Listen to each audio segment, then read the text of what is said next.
अलैका या साहिबुल असर व ज़मान बफ़िज़ान मुरशद अब्द हैदर। अच्छा, हुमस दी तफसील ते उहदे अहकाम की ने ते उहदे तो वार्निंग की है, इहदे ते वीडियो है ते मैं कोशिश करांगा तेज़-तेज़ पढ़ांगा। 10 मिनट तो पहले मैं इहनूं खत्म करन दी कोशिश करांगा ते उस तो बाद ये मैं सिर्फ दस्सन लगा कि हुमस दी सज़ा की है हुमस ते हुमस देना चाहिदा कि नहीं, उहदे ते हवाले ने मासूम दे। अहले सुन्नत किताब सही बुखारी दे विच भी हवाला है ते कुरान पाक दी आयत भी है ते ओ बाकी लगदी किन्ना-किन्ना नूं किन्ना नूं देनी है, इहदे उत्ते मैं मज़ीद इस तो बाद एक वीडियो बनावांगा, ओहदे ते मज़ीद वाज़ेह हो जाएगी।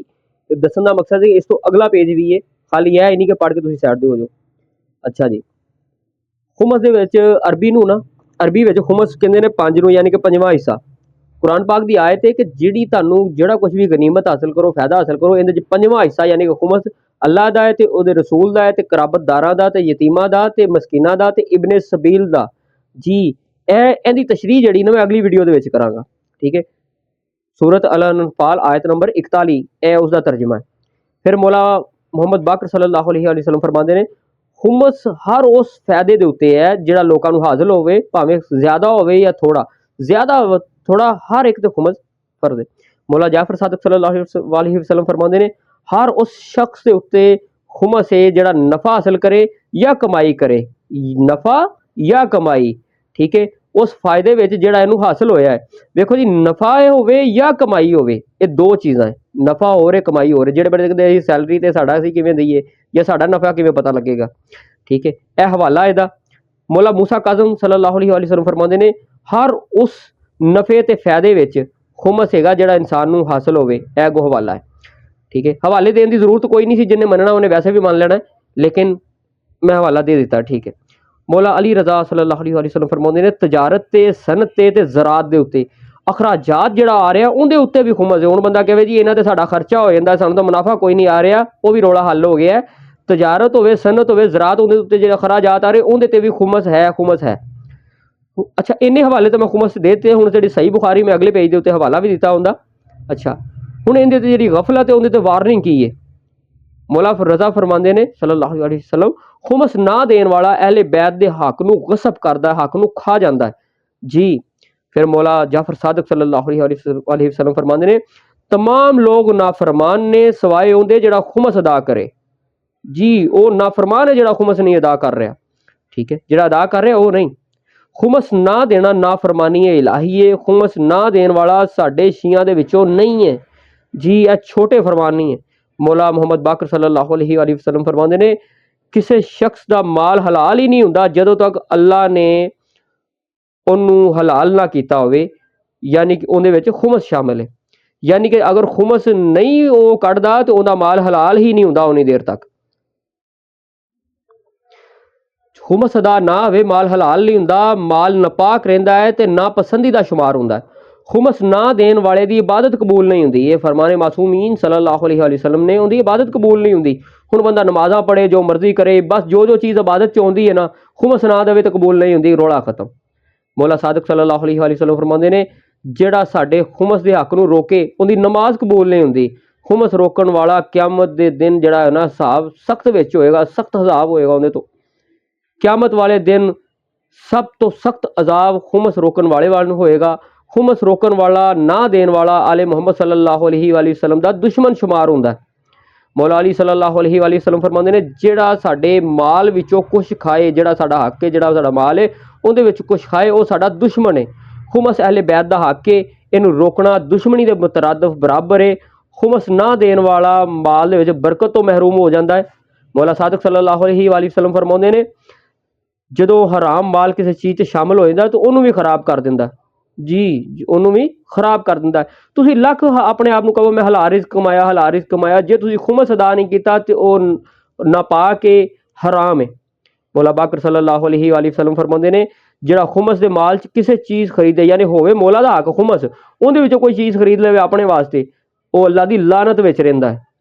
पता लगा खुमस ना देना नाफरमानी है खुदा है, इबादत दी अदम कबूलियत है, अहले बैत दा हक मारना है, खाना है, क़यामत विच सख्त अजाब है, माल दी बेबरकती है ते आले मुहम्मद सल्लल्लाहु अलैहि वसल्लम नाल दुश्मनी है।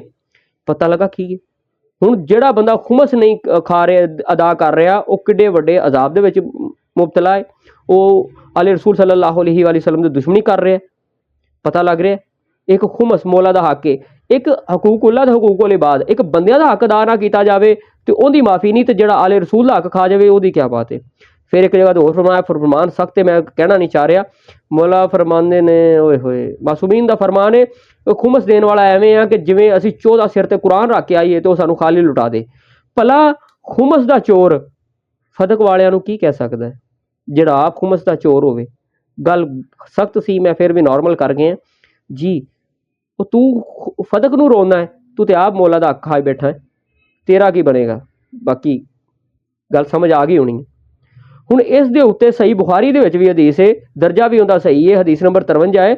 ਉਹਦੇ 'ਚ ਹੈਗਾ ਕਿ ਗਵਾਹੀ ਦੇਣਾ ਅੱਲਾ ਦੇ ਸਿਵਾ ਕੋਈ ਮਾਬੂਦ ਨਹੀਂ, ਮੁਹੰਮਦ ਸੱਲੱਲਾਹੁ अलैहि वसल्लम ਅੱਲਾ ਦੇ ਰਸੂਲ ਹੈ, ਨਮਾਜ਼ ਕਾਇਮ ਰੱਖਣਾ ਤੇ ਜ਼ਕਾਤ ਦੇਣਾ ਤੇ ਰਮਜ਼ਾਨ ਦੇ ਰੋਜ਼ੇ ਰੱਖਣਾ ਤੇ ਮਾਲੇ ਗਨੀਮਤ ਯਾਨੀ ਕਿ ਜੋ ਖੁਮਸ ਹੈ ਉਹਦੇ 'ਚ ਜੋ ਮਿਲੇ ਉਹਦਾ ਪੰਜਵਾਂ ਹਿੱਸਾ ਯਾਨੀ ਕਿ ਖੁਮਸ ਅਦਾ ਕਰਨਾ,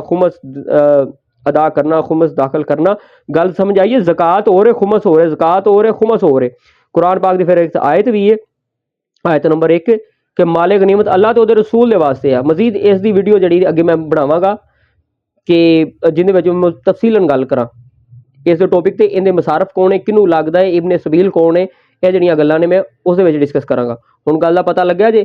ਮੇਰਾ ਅਹਿਲੇ ਸੁन्नत ਤੋਂ ਵੀ ਸਵਾਲ ਨੇ, ਜ਼ਕਾਤ ਤੇ ਤੁਸੀਂ ਅਦਾ ਕਰਦੇ ਹੋ, ਉਹ ਵੀ ਕੋਈ ਕਰਦਾ ਕੋਈ ਨਹੀਂ ਕਰਦਾ, ਇਹ ਖੁਮਸ ਕਿਹਨੂੰ ਅਦਾ ਕਰਦੇ ਹੋ? ਇਹ ਵੀ ਅੱਲਾਹ ਤੇ ਉਹਦੇ ਰਸੂਲ ਦਾ ਹੱਕ ਹੈ ਤੇ ਅੱਲਾਹ ਤੇ ਠੀਕ ਹੈ ਨਜ਼ਰ ਨਹੀਂ ਆਇਆ, ਰਸੂਲ ਤੇ ਨਜ਼ਰ ਆਇਆ, ਤੇ ਹੁਣ ਰਸੂਲ ਦੇ ਵਾਰਿਸ ਕੌਣ ਨੇ? ਫਿਰ ਇਹ ਵੀ ਲੱਭਣੇ ਪੈਣਗੇ ਨਾ। ਖੁਮਸ ਤੋਂ ਤੁਸੀਂ ਵੈਸੇ ਹੀ ਬੇਖਬਰ ਹੋ ਤੇ ਉਨੀ ਦੇਰ ਤੱਕ ਆਲੇ ਰਸੂਲ ਦਾ ਫਰਮਾਨ ਹੈ, ਉਨੀ ਦੇਰ ਤੱਕ ਉਹਦੀ ਇਬਾਦਤ ਕਬੂਲ ਨਹੀਂ, ਉਹਦਾ ਮਾਲ ਹਰਾਮ ਸ਼ੁਮਾਰ ਹੁੰਦਾ ਹੈ, ਉਹ ਸਾਡੇ ਹੱਕ 'ਚੋਂ ਜੋ ਵੀ ਖਾਏਗਾ ਅੱਲਾਹ ਦੀ ਉਹ ਲਾਨਤ ਦੇ ਵਿੱਚ ਰਹਿੰਦਾ ਹੈ। ਹੁਣ ਪਤਾ ਲੱਗਾ ਜੇ। ਜਿਹੜੇ ਬੰਦੇ ਕਹਿੰਦੇ ਸੀ ਨਹੀਂ ਜੀ ਖੁਮਸ ਖੁਮਸ ਖੁਮਸ, ਇਹ ਵੀ ਦਰਅਸਲ ਮੈਂ ਵੀਡੀਓ ਨਹੀਂ ਸੀ ਬਣਾਣੀ, ਮੈਨੂੰ ਕੋਈ ਆਪਣੇ ਮੇਰੇ ਬੰਦੇ ਸੀ ਮਤਲਬ ਮੇਰੇ ਚਾਹਣ ਵਾਲੇ, ਮਤਲਬ ਸਾਡੇ ਨਾਲ ਮੁਹੱਬਤ ਕਰਨ ਵਾਲੇ, ਉਹ ਖੁਮਸ ਤੇ ਬਹਿਸ ਕਰਦੇ ਸੀ ਐਵੇਂ ਨਹੀਂ ਐਵੇਂ ਨਹੀਂ ਐਵੇਂ ਨਹੀਂ। ਮੈਂ ਕਿਹਾ ਚਲੋ ਤਫਸੀਲੀ ਪੁੱਛ ਲਵਾਂ ਤਾਂ ਕਿ ਮੈਂ ਇਹਦੇ ਤੇ ਫਿਰ ਵੀਡੀਓ ਵੀ ਬਣਾ ਦੇਵਾਂ। ਵੈਸੇ ਗੱਲ ਤੇ ਬੜੀ ਖਤਰਨਾਕ ਹੈ। ਅਸੀਂ ਕਿਆ ਆਲੇ ਰਸੂਲ ਦੀ ਇੰਨੀ ਕਰਮ ਨਵਾਜ਼ੀ ਥੋੜੀ ਸੀ ਕਿ ਤੁਸੀਂ ਇੰਨੇ ਗੁਨਾਹਗਾਰ ਦੇ ਬਾਵਜੂਦ ਉਹਨੇ ਕਿਹਾ ਵੀ ਕੋਈ ਮਸਲਾ ਹੀ ਨਹੀਂ। ਲੇਕਿਨ ਜਦੋਂ ਤੁਸੀਂ ਆਲੇ ਰਸੂਲ ਦਾ ਹੱਕ ਮਾਰਨਾ ਸ਼ੁਰੂ ਕੀਤਾ ਤੇ ਫਿਰ ਕੀ ਬਣੇਗਾ? ਜਦੋਂ ਅਸੀਂ ਆਲੇ ਰਸੂਲ ਦਾ ਹੀ ਹੱਕ ਖਾਣਾ ਸ਼ੁਰੂ ਕਰਤਾ ਫਿਰ ਸਾਡਾ ਕੀ ਬਣੇਗਾ? ਇਹ ਹਵਾਲੇ ਦੇਣ ਦੀ ਜਿਹੜੀ ਜ਼ਰੂਰਤ ਕੋਈ ਨਹੀਂ ਸੀ, ਲੇਕਿਨ ਦੱਸਿਆ ਇਸ ਤੋਂ ਇਹ ਹਵਾਲੇ ਦੇਣ ਦੀ ਜ਼ਰੂਰਤ ਕਿ ਕੋਈ ਬੰਦਾ ਅਗਰ ਹੋ ਹੀ ਜਾਂਦਾ ਕਿਸੇ ਵਿੱਚ ਕਿ ਕੋਈ ਕਹਿੰਦਾ ਨਹੀਂ ਜੀ ਇਹ ਕਿੱਥੇ ਲਿਖਿਆ ਤੇ ਫਿਰ ਉਹਨਾਂ ਵਾਸਤੇ ਇਹ ਹਵਾਲੇ ਨੇ। ਤੇ ਅਗਰ ਅਹਿਲੇ ਸੁन्नत ਵਾਲੇ ਵੀ ਮੈਂ ਹਵਾਲਾ ਪੇਸ਼ ਕਰ ਦਿੱਤਾ, ਕੁਰਾਨ ਦੀ ਆਇਤਾਂ ਵੀ ਪੇਸ਼ ਕਰਤੀਆਂ ਕਿ ਖੁਮਸ ਤੋਂ ਤੇ ਸਾਰੇ ਲੋਕ ਬੇਖਬਰ ਨੇ। ਫਿਰ ਕੈਸੀ ਗੱਲ ਹੈ, ਲੋਕ ਇਹਨੂੰ ਪੁੱਛਦੇ ਵੀ ਨਹੀਂ, ਲੋਕ ਇਸ ਦੇ ਬਾਰੇ ਡਿਸਕਸ ਵੀ ਨਹੀਂ ਕਰਦੇ ਕਿਤੇ ਦੇਣਾ ਨਾ ਪੈ ਜਾਵੇ। ਜ਼ਕਾਤ ਫਰਜ਼ ਹੈ ਅਮੀਰ ਤੇ, ਲੇਕਿਨ ਖੁਮਸ ਹਰ ਉਸ ਬੰਦੇ ਤੇ ਫਰਜ਼ ਹੈ, ਹਰ ਉਸ ਬੰਦੇ ਤੇ ਜਿਹੜਾ ਕੁਛ ਕਮਾ ਰਿਹਾ ਹੈ। ਇੱਕ ਬੰਦੇ ਨੇ ਕਿਹਾ ਮਾਲਕ ਮੈਂ ਦੇ ਨਹੀਂ ਸਕਦਾ ਖੁਮਸ, ਮੈਂ ਤੇ ਖੁਮਸ ਨਹੀਂ ਅਦਾ ਕਰ ਸਕਦਾ, ਮੈਂ ਬੜਾ ਬਾੜਾ, ਮੈਂ ਦੇ ਨਹੀਂ ਸਕਦਾ, ਮੈਂ ਤੇ ਬਹੁਤ ਗਰੀਬ ਹਾਂ। ਮੌਲਾ ਨੇ ਫਰਮਾਇਆ ਫਿਰ ਸਾਡੀ ਵਿਲਾਇਤ ਤੋਂ ਇਨਕਾਰ ਕਰਦੇ, ਸਾਡੇ ਹੱਕ ਤੋਂ ਇਨਕਾਰ ਕਰਦੇ, ਸਾਡੀ ਮੁਹੱਬਤ ਤੋਂ ਇਨਕਾਰ ਕਰਦੇ, ਤੂੰ ਫਾਰਗ ਹੈ ਫਿਰ ਸਾਡੇ ਵਾਸਤੇ ਤੂੰ ਕੱਖ ਨਹੀਂ ਸਾਡਾ ਜੀ। ਵੈਸੇ ਇੱਕ ਗੱਲ ਦੱਸਾਂ, ਤੁਸੀਂ ਹਕੂਮਤ ਨੂੰ ਕਿੰਨਾ ਟੈਕਸ ਦਿੰਦੇ ਹੋ? ਆਪਣੀ ਕਦੀ ਕੈਲਕੂਲੇਸ਼ਨ ਕਰਨਾ, ਤੁਹਾਡਾ ਮਹੀਨੇ ਦਾ ਕਿੰਨੇ ਹਜ਼ਾਰ ਸਿਰਫ ਹਕੂਮਤ ਨੂੰ ਜਾ ਰਿਹਾ, ਜਿਹੜਾ ਤੁਹਾਡੀ ਗਰਦਨ ਦੇ ਉੱਤੇ ਨਾਖੂਨ ਰੱਖ ਕੇ ਲੈ ਰਹੀ ਹੋ। ਉੱਥੇ ਤੁਸੀਂ ਤੁਹਾਨੂੰ ਮਸਲਾ ਐਡਾ ਕੋਈ ਨਹੀਂ ਬਣਿਆ, ਬਸ ਦੇ ਰਹੇ ਹੋ। ਜਿੱਥੇ ਗੱਲ ਹੱਕ ਆ ਜੇ, ਆਲੇ ਰਸੂਲ ਦੇ ਹੱਕ ਦੀ ਗੱਲ, ਬਸ ਉੱਥੇ ਹੀ ਸਾਡੇ ਚੱਲਦੀਆਂ ਗੱਲਾਂ ਨਹੀਂ ਜੀ ਅਸੀਂ ਕਿਵੇਂ ਦੇ ਸਕਦੇ ਹਾਂ, ਅਸੀਂ ਆਹ ਕਰਨਾ, ਸਾਡੇ ਤਾਂ ਗੋਇਆ ਪਲੈਨਿੰਗ, ਸਾਡੇ ਤਾਂ ਕਿਰਾਇਆ ਨਹੀਂ ਦੇ ਰਿਹਾ, ਸਾਡਾ ਬਿੱਲ ਨਹੀਂ ਦਿੱਤਾ ਜਾ ਰਿਹਾ। ਉਹ ਭਾਈ ਖੁਮਸ ਹਾਲੇ ਮੈਂ ਵੀ ਨਹੀਂ ਦਿੰਦਾ, ਲੇਕਿਨ ਗੱਲ ਇਹ ਦੇਣਾ ਚਾਹੀਦਾ ਹੈ, ਕੋਰ ਕਰਨੀ ਚਾਹੀਦੀ ਹੈ। ਬੰਦਾ ਇਰਾਦਾ ਤੋਂ ਕਰੇ, ਉਹ ਕਹਿੰਦਾ ਬੰਦਾ ਨੀਅਤ ਤੇ ਕਰੇ ਕਿ ਮੈਂ ਦੇਣਾ ਹੈ, ਮੈਂ ਦੇਣਾ ਹੈ, ਮੈਨੂੰ ਪਤਾ ਤੇ ਹੋਵੇ ਮੈਂ ਖੁਮਸ ਤੋਂ ਬਗੈਰ ਕਰਦਾ ਕੀ ਪਿਆ। ਬਸ ਸਿੱਧੀ ਜੀ ਗੱਲ ਹੈ। ਜਿਹੜਾ ਖੁਦ ਆਲੇ ਰਸੂਲ ਦਾ ਹੱਕ ਖਾਂਦਾ ਹੋਵੇ ਉਹ ਦੂਜਿਆਂ ਨੂੰ ਕੀ ਕਹਿ ਸਕਦਾ? ਉਹ ਜਿਹਨੇ ਦੂਜਿਆਂ ਨੇ ਖਾਦਾ ਉਹਨੇ ਤਾਂ ਦੁਸ਼ਮਣ ਹੋ ਕੇ ਹੱਕ ਖਾਦਾ, ਤੁਸੀਂ ਤੇ ਆਪਣੇ ਸੋ। ਚਲੋ ਹੁਣ ਤੁਹਾਨੂੰ ਪਤਾ ਲੱਗ ਗਿਆ ਨਾ ਕਿ ਖੁਮਸ ਕਿੱਥੇ ਕਿੱਥੇ ਵਾਜਬ ਹੈ ਤੇ ਕਿਹੜੀ ਕਿਹੜੀ ਚੀਜ਼ ਤੋਂ ਵਾਜਬ ਹੈ। ਹੁਣ ਦੇ ਕੇ ਵੇਖ ਲੈਣਾ। ਅਗਲੀ ਗੱਲ ਹੈ ਕਿ ਦੇਣਾ ਕਿਵੇਂ, ਉਹਦੇ ਤੇ ਮੈਂ ਮਜ਼ੀਦ ਤਫਸੀਲੀ ਵੀਡੀਓ ਅਗਲੀ ਬਣਾਵਾਂਗਾ। ਹੁਣ ਜ਼ਾਹਰੀ ਗੱਲ ਇਹਦੇ 'ਚ ਬਿਆਨ ਨਹੀਂ ਹੋ ਸਕਦੀ, ਉਹਦੇ ਤੇ ਮੈਂ ਫਿਰ ਸਾਰੇ ਦੱਸਾਂਗਾ ਇਬਨ ਸਬੀਲ ਕੌਣ ਹੈ, ਇਹ ਲੱਗਦਾ ਕਿਹਨੂੰ ਹੈ, ਇਹ ਦੇਣਾ ਕੀ ਹੈ, ਇਹਦਾ ਦੇਣ ਦਾ ਤਰੀਕੇਕਾਰ ਕੀ ਹੈ, ਇਹ ਮੈਂ ਸਾਰੀ ਗੱਲ ਡਿਸਕਸ ਕਰਾਂਗਾ ਤੇ ਪਾਰਟ 2 ਮੈਂ ਇਹਦਾ ਬਣਾਵਾਂਗਾ ਜਲਦ ਹੀ, ਤੇ ਫਿਰ ਮੈਂ ਉਹ ਤੁਹਾਨੂੰ ਸੈਂਡ ਕਰਾਂਗਾ। ਬਾਕੀ ਮੇਰੀ ਇਸ ਯਕੀਨ ਕਰੋ ਇਸ ਵੀਡੀਓ ਬਣਾਉਣ ਨਾਲ ਮੇਰੇ ਕੁਛ ਆਪਣੇ ਜਿਹੜੇ ਕੁਛ ਮੇਰੇ ਹਮਕੀਦਾ ਲੋਕ ਸੀ ਉਹਨਾਂ ਨੂੰ ਵੀ ਤਕਲੀਫ ਹੋਈ ਹੈ। ਉਹ ਕਹਿੰਦੇ ਯਾਰ ਤੂੰ ਐਵੇਂ ਹੀ ਸਾਨੂੰ ਇਹ ਮੁਸ਼ਕਿਲ 'ਚ ਪਾ ਦਿੱਤਾ ਇਹ ਗੱਲ ਪੁੱਛ ਕੇ। ਪਹਿਲੇ ਤਾਂ ਚਲੋ ਈਜ਼ੀ ਲਾਈਫ ਗੁਜ਼ਰ ਰਹੀ ਸੀ ਵੀ ਚਲੋ ਨਹੀਂ ਸੀ ਦੇ ਰਹੇ, ਲੇਕਿਨ ਵੇਖੋ ਨਾ ਜਦੋਂ ਪੁੱਛਿਆ ਜਾਂਦਾ ਹੈ ਤੇ ਫਿਰ ਉਹ ਇੱਕ ਕੁਰਾਨ ਦੀ ਆਇਤ ਯਾਦ ਆ ਗਈ।